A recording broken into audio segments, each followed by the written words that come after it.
If you came across this podcast, you may have typed in, "Do you know him?" If so, who or what are you looking for in life? If you'd like to talk to someone about this, or if there is something you'd like to hear about in a future episode, then please email us at doyouknowhimpodcast@gmail.com. And now on to today's episode. This is the Do You Know Him podcast. My name is Lowell King, and I will be your host. Today's episode is entitled Snakes. Well, as a young person, I guess the first time, trying to think back on it now, that I began to catch snakes was when I was in the 6th grade. We lived up in the east side of San Francisco Bay Area, up in the hills, with a view, by the way, from San Francisco to the San Mateo Bridge. And we lived in an area that was pretty much unincorporated. As far as I know, even to this day, it's unincorporated up there. It's not part of San Leandro, and it's not part of the other side of the hill, which would be Castro Valley. But that area, we used to have basically where my dad built a home up there. There was a few homes up there, probably, I don't know, maybe 50 homes total. But from where we were at, there was an area that probably went for a good, 10 or 15 miles of hills where there was very sparse population. There were a lot of homes that had been vacated over the years that were kind of falling apart. There was a lot of wood and cardboard and other types of material that had fallen down on the ground and created a kind of a safe haven for all kinds of creatures, from lizards to snakes to other kinds of rodents. I guess I'm trying to think of anything other than that. And all kinds of bugs. You can imagine insects. They were by the tons. And we would go off in sometimes 2 or 3 of us in a group, or sometimes a big group of 15 or 20 people. And we would go off with our different kinds of carriers, from buckets to gunny sacks to whatever it might be that we would be able to put these creatures into. And so it became a thing where I wasn't really afraid of snakes. They were a part of my life. I remember one time we caught, I think we counted close to 100 snakes. There was about 20 of us. And there was a great big wooden box in our backyard. It was kind of an area that was beyond our backyard, but it was part of the property that my father owned. And he had this great big wooden box back there. I guess he had received some kind of, it was like a crate for something. I don't remember exactly. It was fairly large, though. It was probably about 3 feet square. And it was high enough that I felt like the snakes couldn't get out. And when we came back, we put all 100 of those snakes into that box. Well, the next morning I went out to check to see how they were doing. And we found out that the snakes were all gone. There was apparently, the way it was built, there was some slats in it that were missing, and the snakes were able to get out. And we didn't see it because it was kind of like in the grass. And so after I told my mother that these snakes had gotten away, I don't think for the next 3 or 4 years she refused to even go into the backyard area because she was so afraid of snakes. She had stepped on a snake one time when we were camping. It was a bull snake. It was a fairly large snake, and apparently she didn't see it and stepped on it and didn't do anything to her, but it scared her. So she was petrified when it came to snakes. She wanted nothing to do with snakes. Well, going a little bit further in my life, one of the joys that I used to enjoy doing was getting out and shooting my rifle. I had a .22, and there's about 4 or 5 of us that used to go out into an area, I think it was by Lancaster and Palmdale, and we would go in California, and we would hunt anything that we could shoot at. Unfortunately, and I wouldn't do that today. But in those days, I used to go out, and for the most part, we would just shoot it probably at birds or something. If we saw anything, there's rarely anything that that you could see visibly because we were in pretty much a high desert area.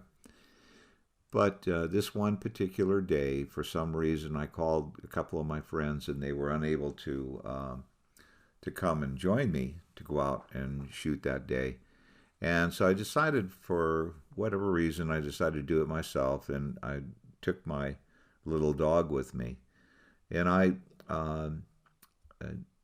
took off for this area we used to go, and we would park our cars right along the side of the highway, and there was like a little gully area that you would go down, and then you'd taper off, and then it would go up these high hills, and the hills were fairly.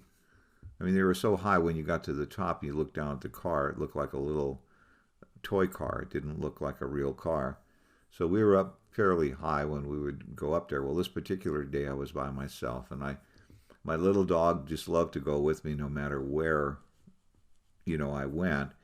I don't remember the dog's name, unfortunately, but don't know why I was stupid enough to think that she could go with me, because there were areas as I would go up the hill that I would have to wade through brush up to my waist, and hadn't really thought about that, but I guess I would have probably tried to figure out a way to go around it, but there were areas, as it turned out, that I couldn't have gone around it, and the dog wouldn't have been able to go with me even if it wanted to. But I let the dog out, and she ran down the gully, and the next thing I knew, she was back in the car. And I couldn't figure out what was wrong with her. She didn't want to come with me, and I couldn't get her to get out of the car. So I finally just said, well, if you want to stay here, you can stay here. And I cracked the windows down, so she'd get some breathing air and so on and so forth, and had a little dish of water for her, and off I went up the hill. Well, it was a relatively warm day that day. It was a kind of a probably late spring, if I remember correctly, because there was a lot of grass, and that time of the year there would be a lot of green grass that would grow, but then in the summertime, of course, it would turn to brown grass. And so I was going this way and that way, and I was avoiding the really, really high brush, and I got myself through the worst part of it, and I'm on my way up the hill, which primarily was high grass at this point. And there really wasn't a trail there, but I would kind of like just make my own trail as I was going up. And by this time of the day, the grass was fairly dry. Earlier in the morning, it would be somewhat wet from the dew. And as I progressed up the hill, I saw quite a distance up ahead of me. It looked like kind of a flat little area there, and I thought, well, I'll just get up there, and I'll just sit there, and I'll just enjoy the beauty of the whole thing, and if anything moves, I'll see whether it's something I need to shoot at. And so as I got to this clearing area, the area that was cleared was really not that big. It was probably 3 or 4 feet in diameter, and it was surrounded by this high grass. And well, I say high grass, I'm talking about maybe 15, 16 inches, or maybe 18 inches at the highest point.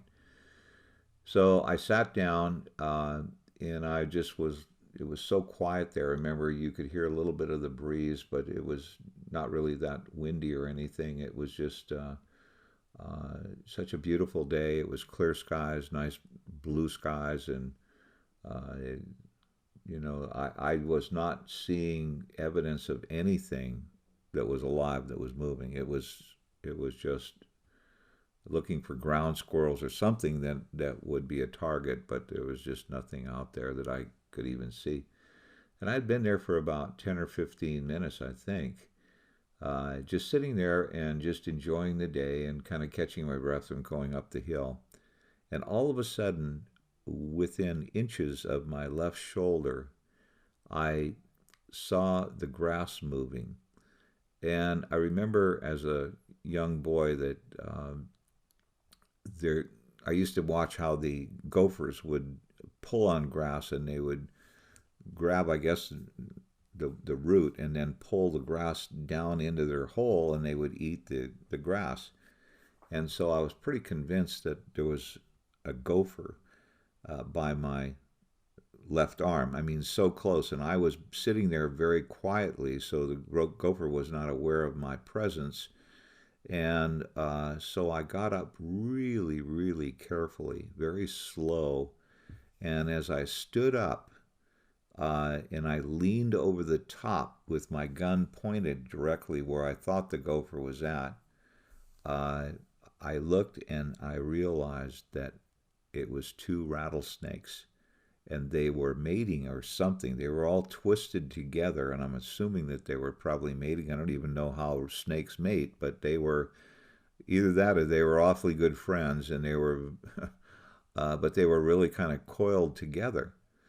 And I don't know, I could have probably just walked away and thought that nothing of it and let them be, but for some stupid reason, I shot, and when I did, I shot the head off of one snake, but the other snake, the bullet pierced its side, and that snake came out of there, and he was furious, and he came after me.